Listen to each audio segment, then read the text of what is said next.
Hello students, நம்ம வந்து இப்போ 7th standard 18th lesson congruence of triangle அதில் இருக்க அந்த சாப்டரில் இருக்க செகண்ட் எக்ஸசைஸ் அதில் இருக்க கண்டிஷன்ஸ்லாம் நம்ம பார்க்க போகிறோம். அதாவது conditions for congruence of triangles என்னென்னு பார்க்கலாம். 4 கண்டிஷன்ஸ் இருக்குது, அதெல்லாம் ஒன் பை ஒன்னாக பார்க்கலாம். First one side side side, அதுதான் அது சிம்பிளாக ஷார்ட் ஃபார்மில் என்ன சொல்லுவோம், ட்ரிபிள்எஸ் எஸ்ன்னு சொல்லுவோம். அப்படின்னா என்னென்னா ஏபிசின்னு 3 ட்ரையாங்கிள் இருக்குது,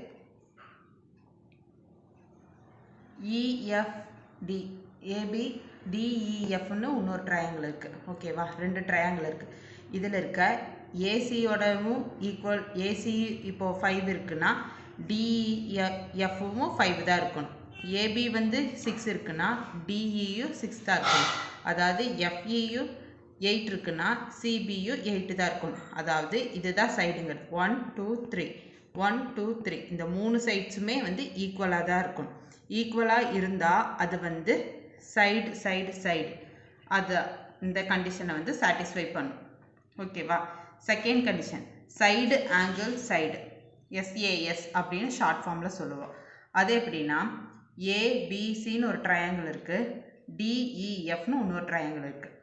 இப்போது ஏபி அதாவது எதாவது இந்த ஒரு ட்ரையாங்கிளுக்கு 3 சைடு இருக்குமா, அதில் எனி 2 சைட்ஸ் வந்து ஈக்குவலாக இருக்கணும், ப்ளஸ் 1 ஆங்கிள் வந்து ஈக்குவலாக இருக்கணும். எக்ஸாம்பிள், ஏபியும் டிஇயும் ஈக்குவலாக இருந்துச்சுன்னா சிபியும் எஃப்இயும் ஈக்குவலாக இருக்கணும். அல்லது இது ரெண்டும் ஈக்குவலாக இருந்துச்சுன்னா இது ரெண்டும் ஈக்குவலாக இருக்கணும், ப்ளஸ் எனி 1 ஆங்கிள். இப்போ ஆங்கிள் ஏ வந்து ஆங்கிள் ஏவும் ஆங்கிள் டியும் ஈக்குவலாக இருக்கணும், அல்லது ஆங்கிள் பியும் ஆங்கிள் இயும் ஈக்குவலாக இருக்கணும், அல்லது ஆங்கிள் சியும் ஆங்கிள் எஃப்பும் ஈக்குவலாக இருக்கணும். Any 1 angle and any 2 sides வந்து ஈக்குவலாக இருந்ததுன்னா அது வந்து எஸ்ஏஎஸ், அதை வந்து சாட்டிஸ்ஃபை பண்ணும்.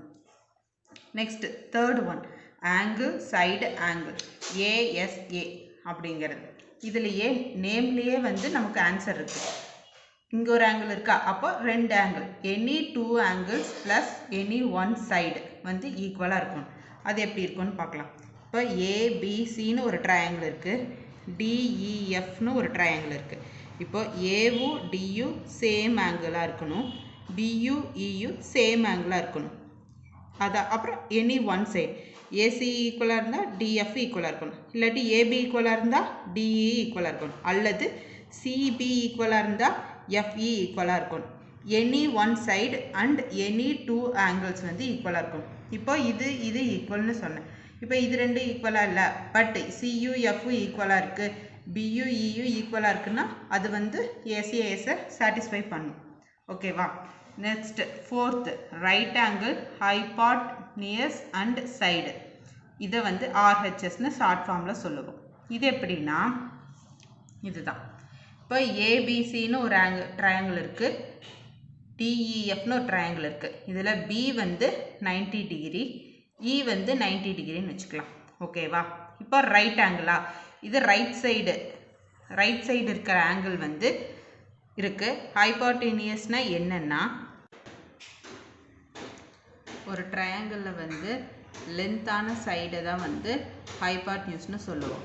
அதாவது ஆங்கிளுக்கு ஆப்போசிட்டாக இருக்கிற லென்த்தான பார்ட் எதுவோ வந்து அதுதான் வந்து ஹைபாட்னியூஸ்னு சொல்லுவோம். இது எப்படி கண்டுபிடிக்கலான்னா, இது நம்ம ஆங்கிளுக்கு எது டைரக்ட் ஆப்போசிட்டில் இருக்கோ அது வந்து லென்த்தாகவும் இருக்கும், அதை வந்து ஹைபாட்னியூஸ்னு சொல்லுவோம். இதுக்கு எது ஆப்போசிட்டில் இருக்கோ அதுதான் வந்து ஆங்கிள். ஹைபாட்னியூஸ்க்கு எதுக்கு ஆப்போசிட் இருக்கோ அதுதான் ஆங்கிள். இந்த ஹைபாட்னியூஸுக்கு சேர்ந்த மாதிரி இருக்கிறதா வந்து அட்ஜசன்ட்னு சொல்லுவோம். ஸோ இது எப்படின்னா, இப்போ இந்த இமேஜோட ட்ரேஸ் எடுத்தால் நெக்ஸ்ட் இமேஜ் வரணும், அந்த மாதிரி இருக்கிறது மட்டும்தான் வந்து ஆர்ஹெச்எஸ் கண்டிஷனை வந்து சாட்டிஸ்ஃபை பண்ணும். ஓகேவா. இதுதான் நம்ம வந்து conditions of congruence of triangle. இது எல்லாமே ஞாபகம் வச்சுக்கணும். இது ஞாபகம் வச்சாதான் நம்ம வந்து ப்ரூஃப் பண்ணுறதுக்குலாம் நமக்கு ஈஸியாக இருக்கும்.